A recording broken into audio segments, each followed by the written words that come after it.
अरे भाग्यवान, मेरे जूते कहाँ रखे हैं? मुझे बाहर जाने में देर हो रही है। तभी मालती कमरे में आती है। ये रहे आपकी जूते। मैं इन्हें साफ करने के लिए ले गई थी। अरे वाह, तुम कितनी समझदार हो। मेरे बिना कुछ कहे ही सारे काम कर देती हो। तभी मालती झिझकते हुए रमेश से कहती है, सुनिए जी, आपसे एक बात कहूँ, बुरा तो नहीं मानेंगे ना?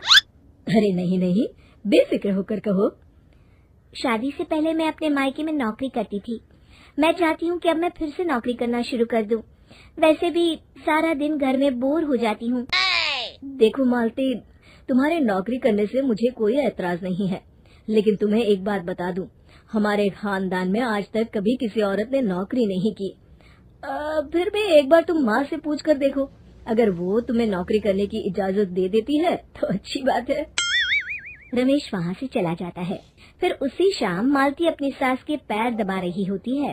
तभी उसकी सास मालती से कहती है, अरे क्या बात है बहू, आज तो ठीक तरह से मेरे पैर नहीं दबा रही। किसी ख्याल में खोई पड़ी है क्या? मैं भी तो जानूं आखिर बात क्या है। दरअसल वो माँ जी। अरे हाँ हाँ बोलो, इतना सोच क्यों रही हो? माँ जी, अगर आप बुरा न माने तो मैं नौकरी करना चाहती हूँ। घर के काम करने के बाद मेरे पास काफी वक्त बच जाता है। मालती की ये बात सुनकर उसकी सास गुस्से में कहती है, अरे बहू, तेरी तबीयत तो ठीक है ना? आज ये कैसी बहकी बातें कर रही है? भला हमारे खानदान में आज तक कभी किसी औरत ने नौकरी की है जो तू नौकरी करने की बात कर रही है, हैं? अरे बहू, तू क्या रिश्तेदारी में हमारी नाक कटाना चाहती है? जितना जल्दी हो सके अपने दिमाग से नौकरी का भूत उतार दे। और अब जा, जल्दी से रसोई में जा, खाना बनाने का वक्त हो रहा है। मालती मन मार कर खाना पकाने के लिए रसोई घर में चली जाती है। अगले दिन, नमस्ते माँ जी, कैसी हैं आप? अरे आओ आओ दिवाकर बेटा, बैठो, मैं तुम्हारे लिए चाय मंगाती हूँ। बहू, जरा एक कप चाय तो लेती आना। फिर दिवाकर एक फाइल खोलकर मालती की सास के सामने रख देता है। ये देखिए माँ जी, ये है पिछले महीने का हिसाब और ये रहे मुनाफे के रुपए। एक बार हिसाब देख लीजिए और इन कागजों पर अपने दस्तखत कर दीजिए। अरे दिवाकर बेटा, मैंने भला आज तक कभी तेरा हिसाब देखा है जो अब देखूंगी? ला बता, कहाँ दस्तखत करूं? तभी मालती चाय लेकर वहाँ आ जाती है और अपनी सास को बिना कागजातों को पढ़े इस तरह लापरवाही से दस्तखत करते हुए देखकर हैरान रह जाती है। अच्छा माँ जी, अब मैं चलता हूँ, फैक्ट्री में बहुत काम है। फिर दिवाकर वहाँ से चला जाता है। कुछ दिनों बाद मालती बाजार में कुछ सामान खरीद रही होती है। तभी एक बूढ़ा आदमी उसे आवाज देता है, अरे मालती बेटी, कैसी हो? मुझे पहचाना? मैं तुम्हारी कंपनी में मुनीम का काम करता हूँ। हाँ चाचा जी, मैं आपको बिल्कुल पहचानती हूँ। कहिए, कैसे हैं आप? मैं तो ठीक हूँ। कंपनी में कुछ भी ठीक नहीं चल रहा, यहाँ तक कि हमें ठीक वक्त पर तनख्वाह भी नहीं मिलती। ये आप क्या कह रहे हैं? अब क्या बताऊं, आप लोग तो कभी हिसाब किताब देखने दफ्तर आते नहीं। मेरी मानो तो एक बार आप लोग दफ्तर आकर सारा हिसाब किताब देख लो, आपको असलियत पता चल जाएगी। अच्छा बेटी, अब मैं चलता हूँ, देर हो रही है। फिर वो बूढ़ा वहाँ से चला जाता है। वहीं दूसरी तरफ मालती घर पहुंचकर अपनी सास को सारी बात बताती है।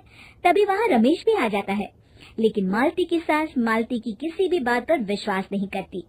तभी रमेश कहता है, अरे माँ, बिना आग के कभी धुआं नहीं उठता। जब मालती इतना कह रही है तो हमें एक बार दफ्तर चलकर देख लेना चाहिए। वैसे भी हम लोग काफी दिन से अपने दफ्तर नहीं गए हैं। इस तरह किसी एक आदमी के भरोसे काम छोड़ना मुझे भी ठीक नहीं लगता। अगले दिन वे सभी अपने दफ्तर पहुंचते हैं और सीधे दिवाकर के कैबिन में जाते हैं।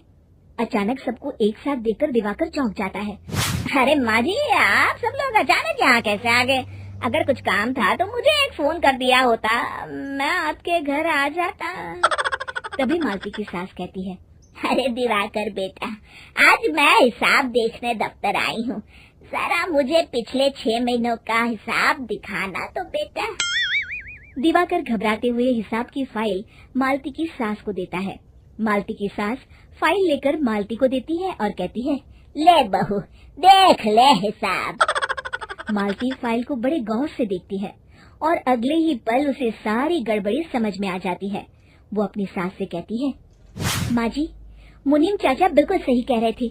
हमारी कंपनी में पिछले 6 महीनों में जितना मुनाफा हुआ है, हमें उसका आधा पैसा भी नहीं मिला। यूँ समझ लीजिए कि 1 रुपये में सिर्फ चवन्नी ही हमारे हाथों में आई है।